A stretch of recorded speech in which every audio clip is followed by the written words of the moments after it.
the feeling that I was having was extreme embarrassment, right? And that was the first time that I ever went through embarrassment without relapsing.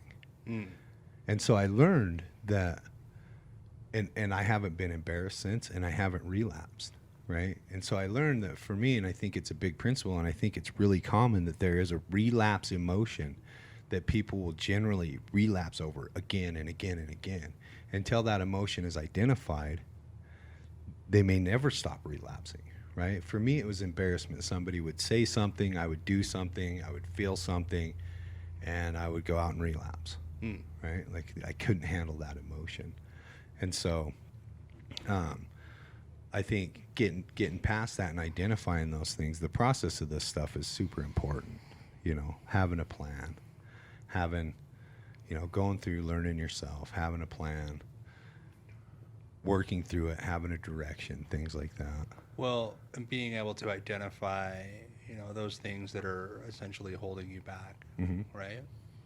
Yeah. So, I mean, there's a lot of times in my story where it's hard to know exactly, like what the relapse emotion might be, but it feels like it's always just fear.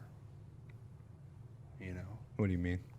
Just afraid of what other people are thinking. Okay. And fear of being judged, fear that people won't like me. Because that will make you feel what? If they like me? If they don't like you. Rejected. And how does rejection feel?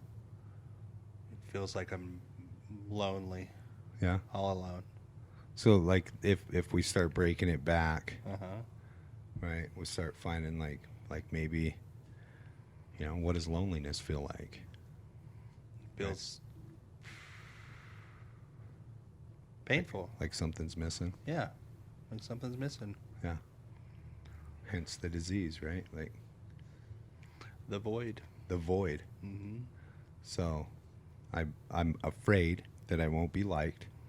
That causes the fear of rejection, which causes the fear that I'll be lonely, which causes the fear that I'll be empty, which Let me fill it with cookies. before it even happens. Right. Yeah.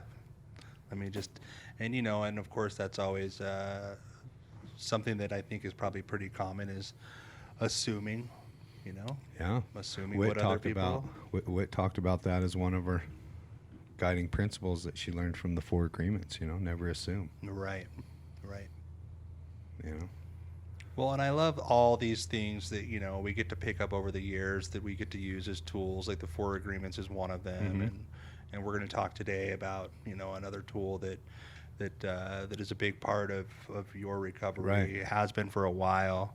And, that you introduced me to and that I've been incorporated in my day. And I know that because it's so important to us, that it's like, let's talk about it.